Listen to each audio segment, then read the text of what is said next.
Good afternoon, everyone. My name is Gigi Sears, and I'm the Assistant Director of Professional Engagement at the Health System. I'm also proud to serve as the Healthcare Equality Resource Group Chair, and that's the group that's hosting the Black History Month lecture series, which is Leadership, Trailblazing, and Activism. And today I am genuinely delighted to share space with an extraordinary individual who is a thought leader, an agent of change, and a person who is really shaping history today. Naeem al-Amin is the formerly incarcerated founder and CEO of SWAGG Inc. SWAGG stands for Serve, Witness, and Give Guidance. Inspiration never ceases. SWAGG is a nonprofit that promotes ownership for those who have been impacted by mass incarceration and provides direction and connection to the movement so that change makers can get involved. The organization serves returning citizens who are about to be released from prison through the pre-entry planning and helps employers change the way they recruit formerly incarcerated talent. Naeem first felt handcuffs on his wrist when he was only 8 years old. He has navigated the foster system, gang life, and incarceration. Eventually, Naeem wrote his initial business plan for SWAGG in his cell at Lansing, Kansas. The system spit him out of prison for the last time in 2018. At that time, Naeem was homeless, moneyless, and geographically displaced. Now SWAGG is alive and working hard to make sure that once someone gets out of prison, they stay out of prison. Naeem's talk today will begin with his own 4-minute docuseries, which is incredibly powerful. As a disclosure, the video does contain adult language. Now I ask you to join me in giving Naeem a warm virtual welcome. Thank you. Thank you, Gigi. It's a pleasure to be here today. I want to thank everyone in attendance and the audience for your time, your presence, and your interest. Again, my name is Naeem al-Amin. I'm the founder and CEO of SWAGG Inc. I'm also on the Diversity, Equity, Inclusion Board for Big Brothers and Big Sisters. I'm a mentor, a writer, and a speaker, but something I've been all of my life, or most of my life, is a returning citizen. And that is someone who has been to prison and then returned to the community after that experience. And so today I wanted to share with you all my docu-film called Don't Rodney King Me. It's an educational efficacy tool on mass incarceration's impact on Black histories and Black futures, but it's actually an excerpt from my memoir, Returning Citizen from Debtor to Owner, which is an illustration of mass incarceration's impact on my life. And so through this docu-film, we will explore the true, real, and technical definitions of mass incarceration, share more about my story and the work that we're doing at SWAGG Inc. And so if you would please play the video, please and thank you.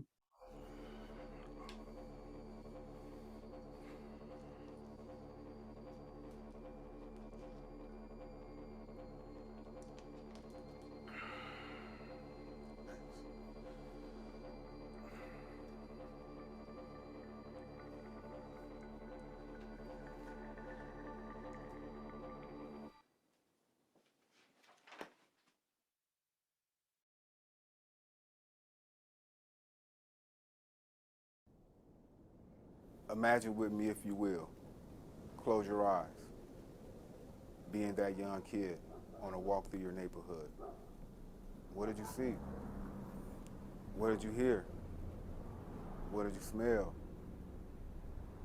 Did you feel safe? The fact that I had to do anything is what I'm getting at. Safety is a moment, security is a status. Don't Rodney King me. The Rodney King beating of 1991 would be an accurate description of every Black person in America at the time that this happened. It was a reference to the duality of existence that W. Du Bois so eloquently wrote about, down to the prophetic affirmation that the problem of the 21st century would be the problem of the color line. It was a lowering of the curtain of qualified immunity doctrine rationalized by the Supreme Court on its problem child. It was a beat-down submission to our place in the social stratification of America. It was a reminder that the Constitution of America stands as one of the most hypocritically flawed documents to be revered if the very people that made all the sacrifices we so proudly enjoy are left out of it.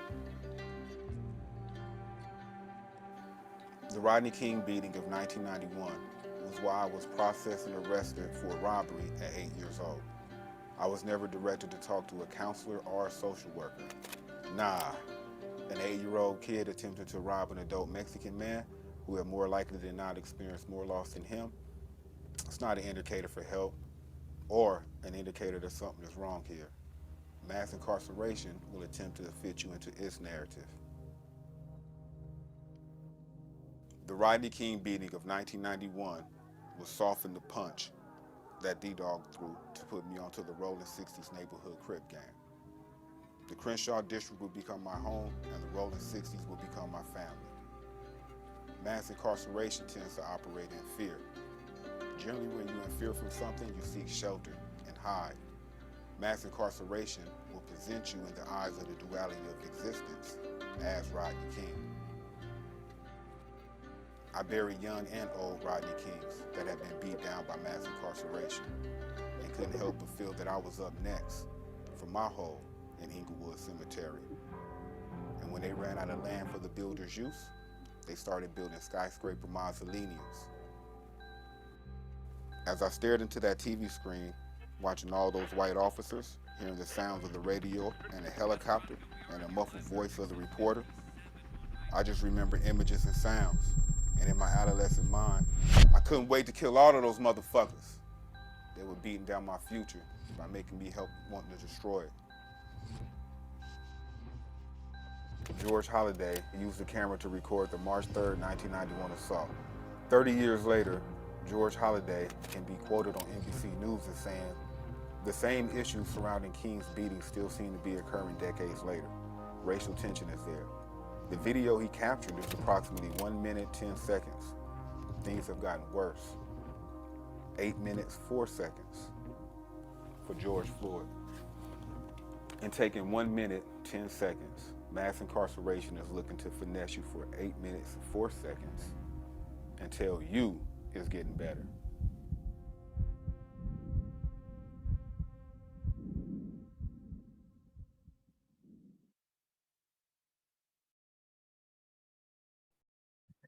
So thank you.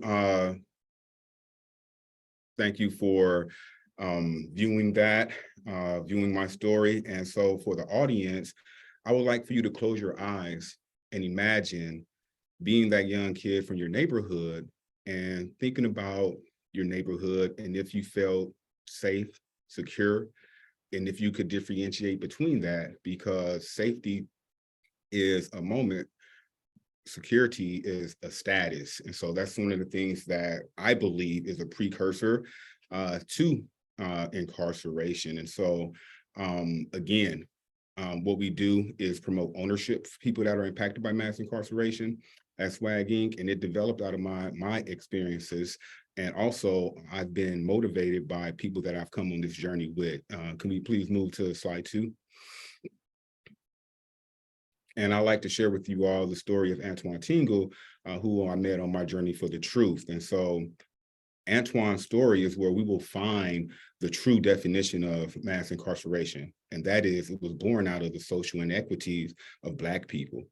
For example, exclusion from the US Constitution, chattel slavery, the 13th Amendment, and additional social inequities that construct the prison industrial complex are the entity that warehouses labor and excludes people from the economy. And so for Antoine, he was born into dysfunction. He experienced a life-changing event in terms of going to foster care at a young age. At 8, he was arrested, processed, and booked for robbery. At 9, he started drinking, and he also seen someone murdered for the first time. At 10, he started running away from the foster care system to escape the physical and sexual abuses from his foster parents and also the other boys in the foster home. And at 12, Antoine joined one of the largest gangs in Los Angeles, California, in the Rolling 60 Crips, to have some semblance of family and protection. Again, Antoine was arrested, processed, and booked in 1987 at 8 years old.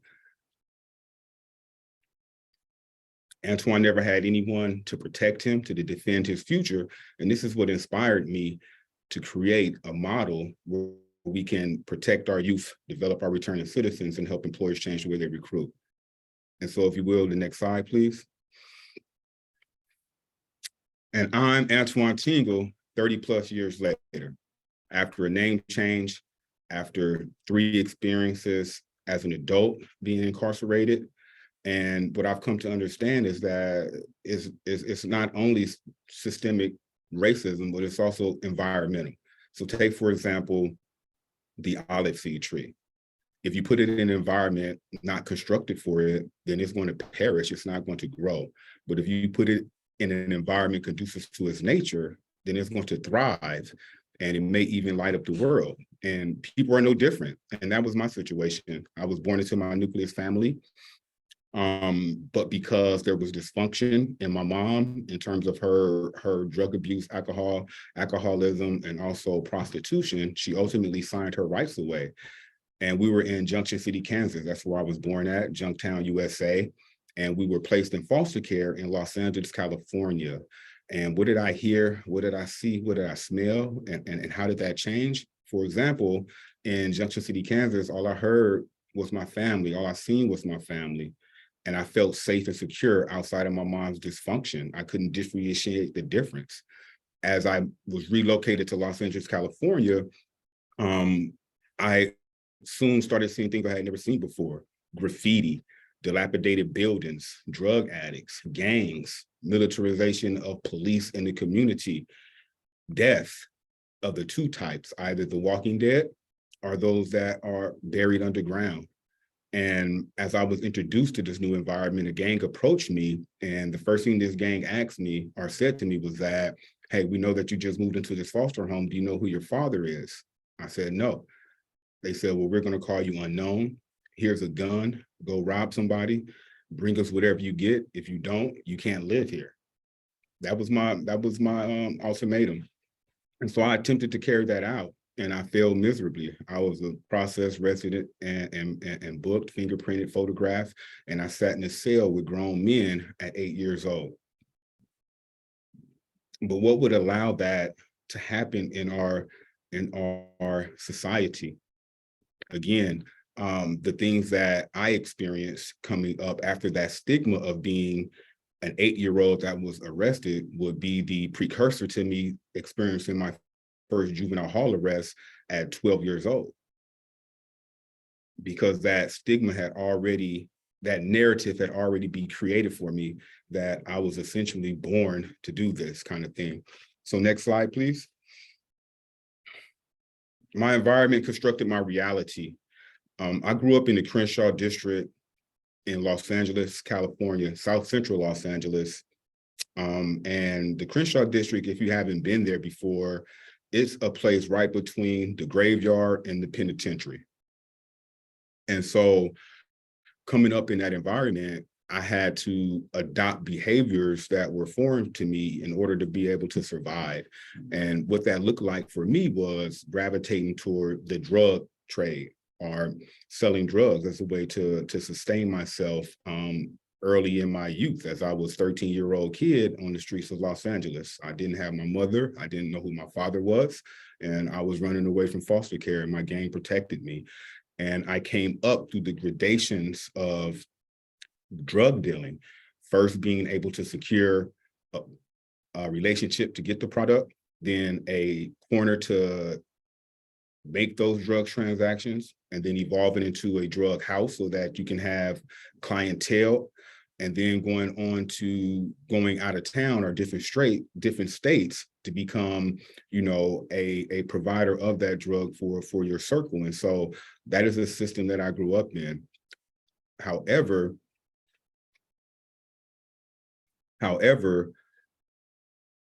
the things around me in my environment didn't allow me to be successful. And so, for example, if all that you see is dilapidated buildings, broken down people, drug addicts, broken down cars, systemic racism, violence, police violence, you begin to believe that that's all you can ever be.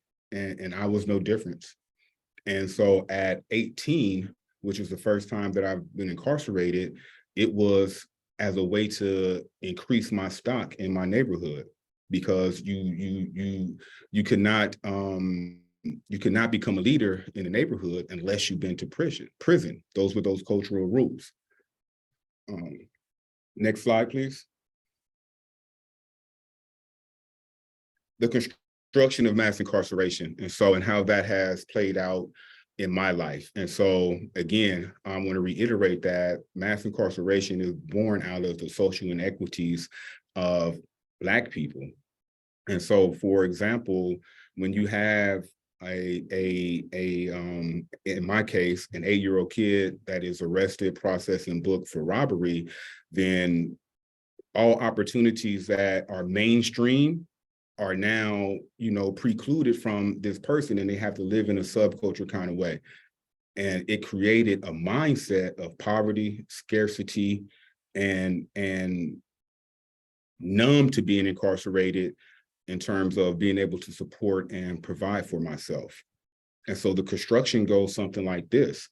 And for those that are impacted, the introduction of the war on drugs when there was no war, the over-policing, the over-sentencing, the disparity in sentencing, all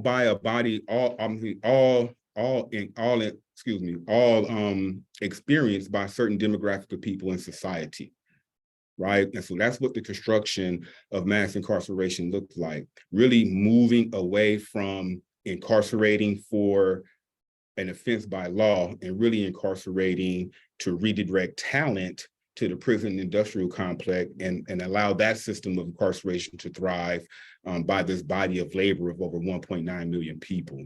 And so that's what we're looking at when we're talking about the construction of mass incarceration. And so, for example, myself as an adult, I've been to prison 18, 21, and 35. Now, here's the thing. At 21, I had left Los Angeles because I had experienced enough loss that I could stand. I lost a lot of the people that I grew up with. I was going to prison. I was going to jail. I had toxic relationships. And so I knew that that wasn't all that I could do or all that I could become. And so I wanted more. And so I decided that after my release, I would go pursue my education. And that's what I did. I graduated from Kansas State University with 3 degrees, a bachelor's of science in sociology, a BS in criminology, and an AS in psychology. And after I graduated in 2010, no employer would hire me. I went on 0 for 200 interviews from 2010 to 2013 because I went in prison for a marijuana conviction. I received 3.5 years for 21 grams of marijuana, which was my first drug case. And 12 years later, after I graduated college with 3 degrees, it was still impacting me, that construction of mass incarceration. I couldn't enter mainstream society and pursue upward social mobility. And so I started back selling drugs. And I would find myself not under investigation, but arrested and asked to testify on someone. And because I didn't, they dropped the charges on that person, and I received a 68-month prison sentence. And so now I'm 35 years old, 2 daughters, an ailing mother, 3 college degrees. I'm in prison for 5 years for a crime I didn't commit. And what are you going to tell me that is next for me? But that's what the construction of mass incarceration looks like. Next slide, please. The real definition of mass incarceration is that it's not having a seat at Donuts with Dad's Day. Now, I'm sure our audience, you may have a child, children, you may have a cousin, a niece, a young person in your community at your service, or you may volunteer for an amazing organization like Big Brothers and Big Sisters. Mass incarceration will usurp your seat at Donuts with Dad's Day. And how did that look for me? In the process of serving this 5-year sentence, I called home to speak to my daughter, Azra, who's pictured right here. She's 14 now, by the way. But I called home and I said, "Hey, baby, how you doing?" And she said, "I'm doing okay now, Daddy, but I wasn't doing fine earlier." And I said, "Well, what happened?" She said, "Well, we had Donuts with Dad Day and my seat was empty." And I remember dropping the phone, my heart almost stopping, and becoming really depressed because I knew that my daughter could identify the moment that she had been impacted by mass incarceration. And here's the thing, her father is in prison, sent there by the judge, bailiff, clerk, attorney, all who knew that I did not commit a crime. And so mass incarceration, the real definition is you will not have a seat at Donuts with Dad today. Next slide, please. The technical definition of mass incarceration, it is the rate at which a nation or a state incarcerates its citizens. It's measured per 100,000 people. On this slide, what we have is Kansas on the left and Missouri on the right. I speak to Missouri as it is more impactful. Missouri, in fact, incarcerates its citizens at a rate higher than any known landmass in the universe. It incarcerates more than any nation on the universe, including America, and Missouri incarcerates more than any other state. And so what that looks like is that, again, born out of social inequities of Black people, Missouri is the last state to abolish slavery. We find that it is 12% Black people in Missouri. We find 51% of people that are incarcerated are Black. We find that that mirrors the state or the national average. There's 51,000 people incarcerated in Missouri, 22 prisons. There are 2,300 people returning annually from prison to Jackson County alone. But the question is, why does this have value in our society? And what are we going to do about it? Next slide, please. Again, these are the incarceration rates, just highlighting how Missouri outpaces other nations, including the United States, at the rate in which we incarcerate our citizens. And again, 51% of that prison population is Black people that are incarcerated. And we find other anomalies in America. For example, in Wisconsin, there's a zip code there that incarcerates the most Black men in America, like they're virtually gone, right? And so that's intentional. And we find that mass incarceration then becomes legislated, and that leads to that systemic racism. And so next slide, please. The realities of reentry. One of the things that I wanted to help people do once they're leaving prison is to first heal, learn, unlearn, connect, and have space, because reentry is like returning from the dead, because you're released from one prison into another. And it's a prison of not understanding and not being understood, being grief-groomed by your support system, and then ultimately being revoked by your parole officer and being placed back in incarceration. And for me, that was no different. I was released from prison March 22nd, 2018, homeless, geographically displaced, and without any monies. I found myself sleeping in the back of a car, becoming suicidal, depressed, and every other emotion that you can experience, or you would think you would experience after being oppressed by a system. Nevertheless, I wrote my business plan while I was incarcerated, and it saved my life. And it's put me in a position to elevate the status of other people that has been impacted by mass incarceration. And I'll speak to that on the next slide, please. So what we want to do is promote ownership for people impacted by mass incarceration. There's a numerical loss in terms of the valuation of earning potential and these kind of things. And so that we see is 90% of incarcerated people will eventually be released. So those 51,000 people that are in Missouri incarcerated, 97% of those will come home. Currently, they're coming home without a plan. And that's why we're here with SWAGG Inc. to help them exit with a plan. 80% are incarcerated within the first 10 years of their release. And so what that looks like is, of those 51,000, the 1,900 that are returning, the 1,300 that are returning, the 2,300 that are returning to Jackson County, between the first and the third year, 35 to 70% of them individual will be back in incarceration, right? And so not having money prior to incarceration and then being barred from employment after incarceration, we find that it provides labor for the prison industrial complex, which is its aim. Next slide, please. The deconstruction of mass incarceration. SWAGG Inc. As serve, witness, and give guidance, inspiration never ceases. We believe that you should never go into prison or that you should never go back. And we created 2 client-based services and a workforce development piece to help us disrupt mass incarceration. Never go in, never go back, and we help employers change the way they recruit. Never go in, we create pipelines to careers, also co-working space, business incubator, and a STEM hub with our partners at KCPS in an after-school program setting to prevent our young people from entering the criminal justice system.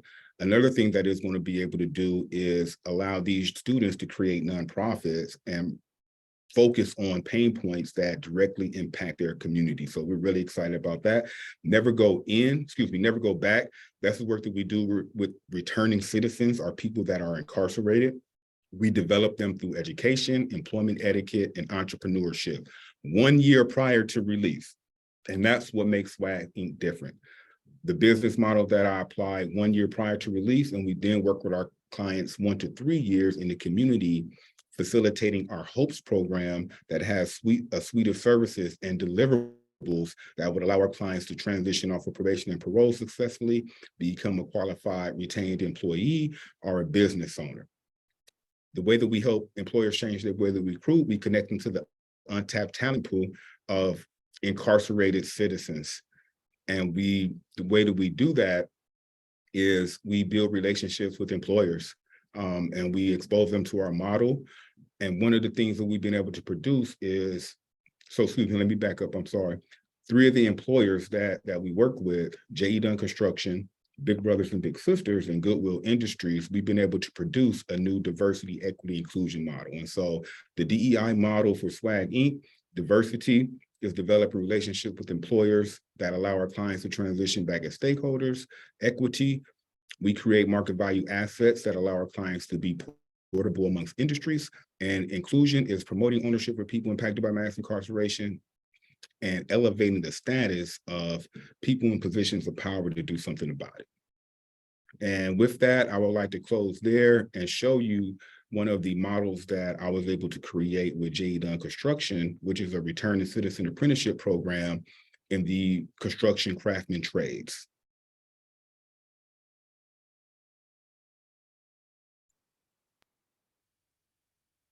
So this is a SWAGG Inc. J.E. Dunn partnership. We can navigate to the next slide, please. And so we promote ownership again by developing returning citizens through education, employment etiquette, and entrepreneurship. And through a collaboration with J. Dunn, we're creating market value assets in the construction craftsman trades. Next slide, please. So this is the timeline of what we're doing. And so again, this is for a pre-entry approach to incarceration. So our clients will be currently incarcerated, and this timeline is over 6 months, right? And so no one was doing this before SWAGG Inc. partnered with a construction company that traditionally builds prisons. And so that's the inclusion piece, elevating the status of people in positions of power to do something about it. So what does that look like? J.E. Dunn Construction will provide realities of the construction. SWAGG Inc. will select clients based off of interest and also the #1 criteria of ownership. And one of the ways we arrive at that is through our curriculum of our HOPES program, Healing, Ownership, Planning, Employment, and Sustainability. And we'll also be working with North Kansas City Builders Association to upskill our clients. Once they're completed with that, they will receive a letter of intent to hire from a union. Also, they will be provided a letter of intent to hire from J.E. Dunn Construction, and they will receive employment on their first day of release. Next slide, please. And so what we found, we approached this from a, so the RCAP purpose is designed to find the best potential candidates for a career in the trades with J.E. Dunn. And what we like to do is use 3 simple criteria: get it, want it, and the capacity to do it. And again, as I was developing this model with J.E. Dunn Construction, it was developed from a social entrepreneur perspective using the 5 principles of design thinking: empathy, ideate, prototype, define, and test. Arriving at purpose and profitability to solve for our pain points of our clients. And so what we're actually viewing is the pain points of J.E. Dunn Construction and also the solution from an social entrepreneurial perspective. So next slide, please.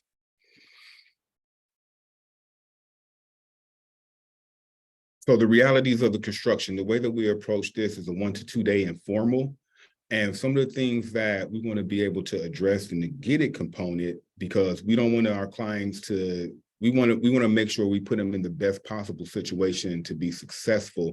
And also, this is business, not charity, with our employment partners. So we want to make sure that we're preserving them from them pain points that we've been able to identify. And so we want to provide, excuse me, an overarching education of the different trades, benefits of a union in terms of earning potential.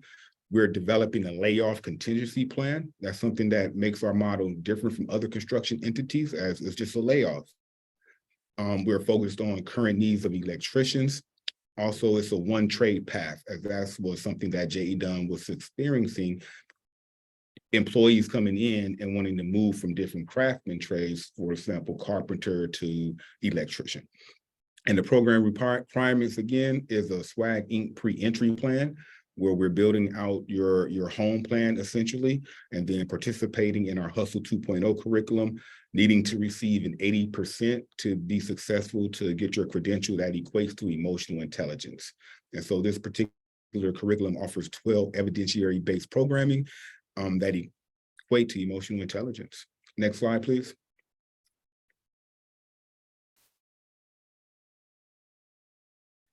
And so the selection process, we'll be able to, again, work with J.E. Dunn and also the Bruce Foundation. The Bruce Foundation has created a custom link that we can measure our clients' agilities. We can identify those that will have the acumen for one of the craftsman trades. And also we provide the work keys test so we can identify clients who have the propensity to do construction math. And this is what will address the wanted and the capacity to do it criteria. Really excited about that part, by the way. Next slide, please.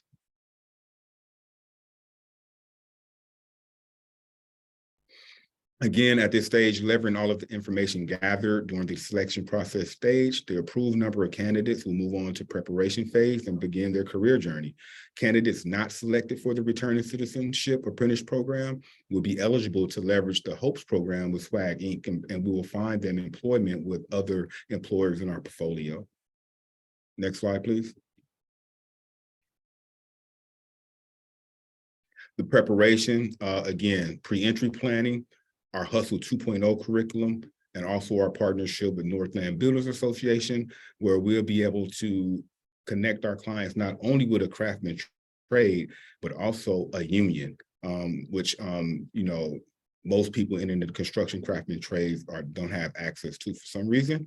But during this 6-week period, candidates will learn the basic skills necessary to be a successful apprentice, as well as develop the skills and plan to successfully re-enter society. Next slide, please. On the job training, again, our clients will be provided a work experience as they're progressing through the upskilling of the craftsman trades. They will receive a stipend, also tools, and also a mentor to help them navigate that space once they're newly released. Next slide, please. And this slide, it outlines a detailed timeline of the responsibilities of J.E. Dunn Construction, SWAGG Inc., our clients, and our partners, Rudy Chavez at North Kansas City Builders Association. As you can see, this is a 3-month timeline, 13-week matrix, where we hit these mile markers to be able to elevate our clients into roles with organizations that can, you know, have an amazing career trajectory. And with that, I will end. Thank you.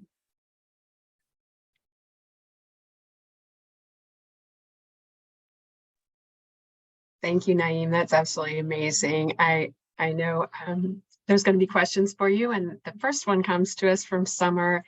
And first, her comment is such an inspiration. Thank you for being here. How do you determine or find your returning citizens clients? Do you partner with local facilities or the local prisons? How does that work? Well, thank you, Summer. An amazing question and giving me an opportunity to elaborate on that. And I kind of give you the backstory, if that's okay. And so as I was released from incarceration, homeless, geographically displaced, all those kind of things, I ultimately got hired at UPS as a package handler. I would get promoted to human resources 4 months later. And I was also transversing through the entrepreneurial ecosystem. So I had a working business plan. I submitted that to the C-suite. They saw value, allowed me to work autonomously, co-brand UPS SWAGG Inc., and focus my hiring initiatives on returning citizens. And this led to a relationship with probation and parole up until COVID. Once that, and so what I was able to find in this proof of concept was that I increased retention by 70%, reduced recidivism, and we increased attendance. But in terms of finding and connecting with our clients, it would come out of that relationship with probation and parole initially, and it evolved to us writing letters to people that were incarcerated. And also we have a support group every Sunday at Equal Minded Cafe and Event Center for families that are impacted by mass incarceration. And so we connected with our clients there.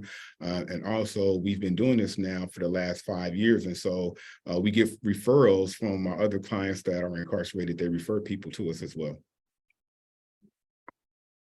Thank you, Naeem. I'm going to just give you a wonderful comment from Pam Woodley.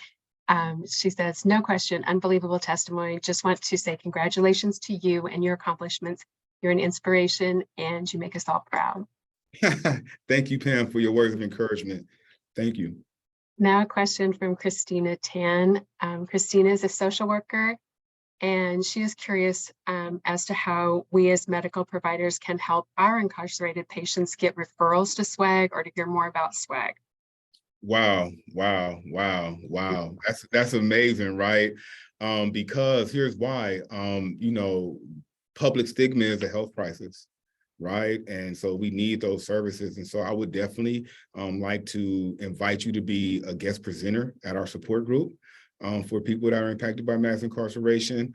I think that that'd be an amazing start as we can identify people that are incarcerated and then also their families in the community, and we can start rebuilding that bond from healthy. So definitely would like to connect with you. That's okay. That's great. That is literally one great person meeting another great person. Christine is amazing.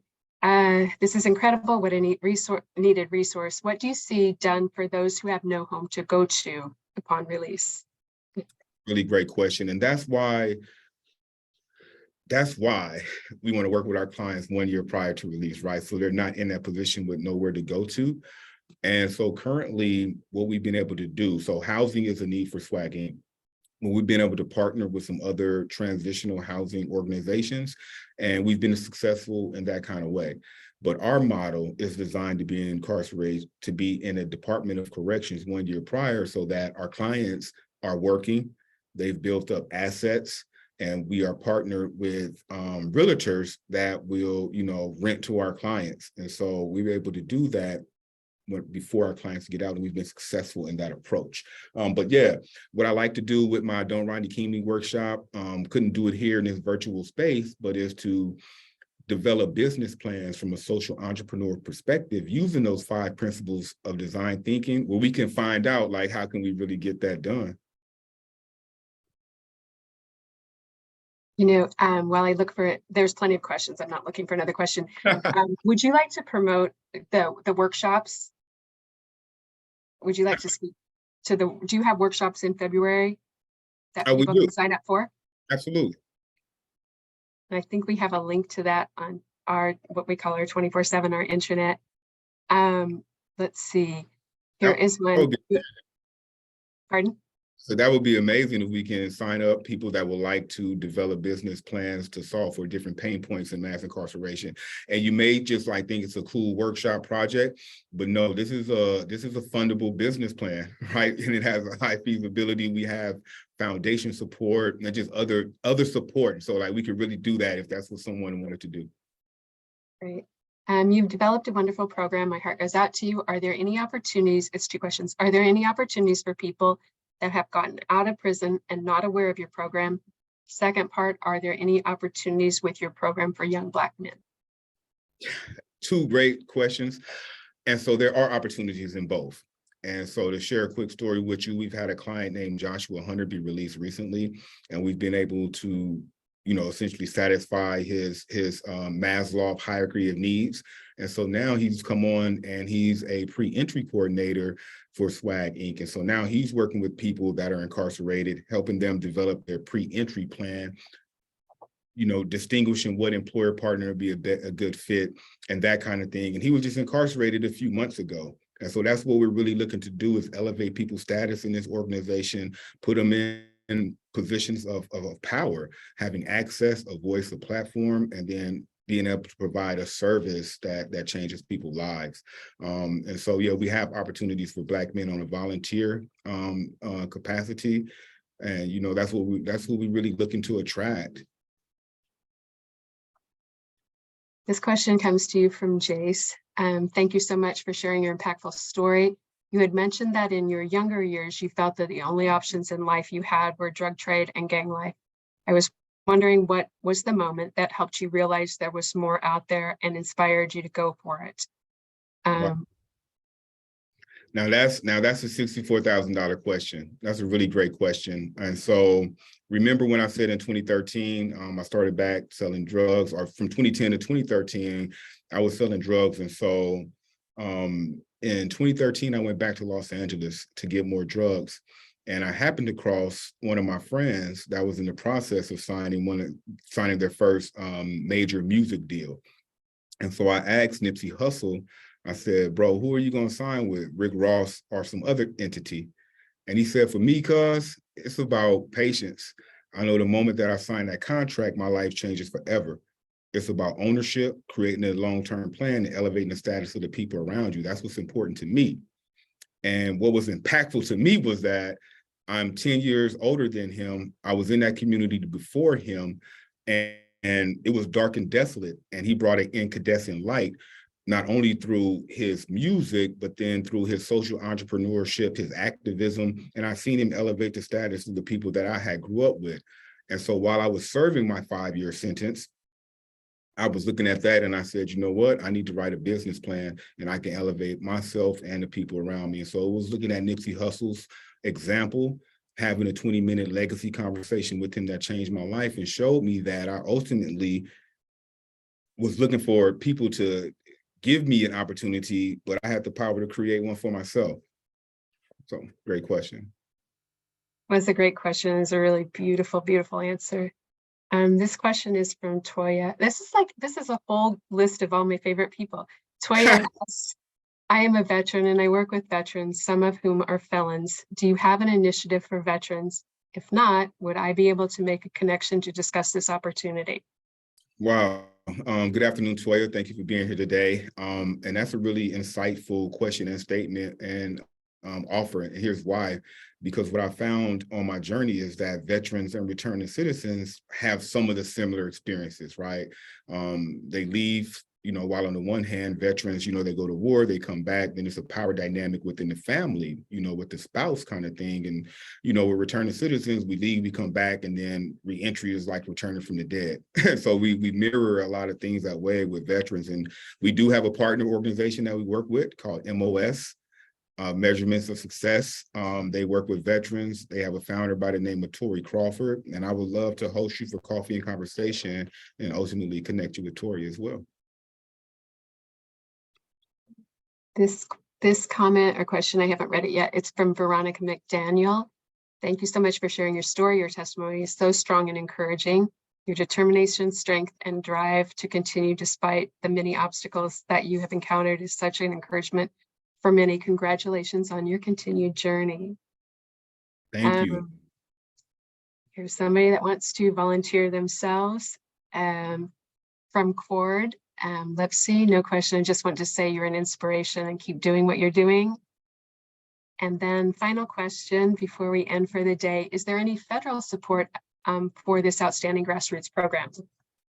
So absolutely, there is federal support. And that brings up an interesting point about SWAGG Inc. and the way that I constructed our model. And so not only was I able to introduce a new business model in the mass incarceration space, but also a revenue generating model for a nonprofit. And so for SWAGG Inc., what sustainability look like for us is developing a relationship with employers and getting compensated per connection. While then we look to leverage our 501c3 tax exempt status in terms of funding, donations, and granting, but that's not the first arm of what we do. It's secondary. We are open to receiving grants and donations, by the way, if you wanted to support us that way, but we really want to create new money and new opportunity. Thank you. I think our time has come to an end, although I'm sure everybody hates that as much as I do. I will let everyone know the recording of this will be on 24/7. Please encourage others to watch this. I know others will enjoy it as much as you have and learn so much. And Naeem, on behalf of everyone, thank you so much. We appreciate you. And in closing, I appreciate you, Gigi, for your champion, for your opportunity, for your sentiment. And I just want to say thank you to Julie, Jace, Dakota, Lakeisha, Joanne, Tracy, Kay Wallace, Laura, Courtney, Jim. I hope I said Petrie, Abra, I hope that's correct, TOT Media, A Riviera, and all the parts that it took to put this together. Thank you. Thank you, everyone. Talk soon, Naeem.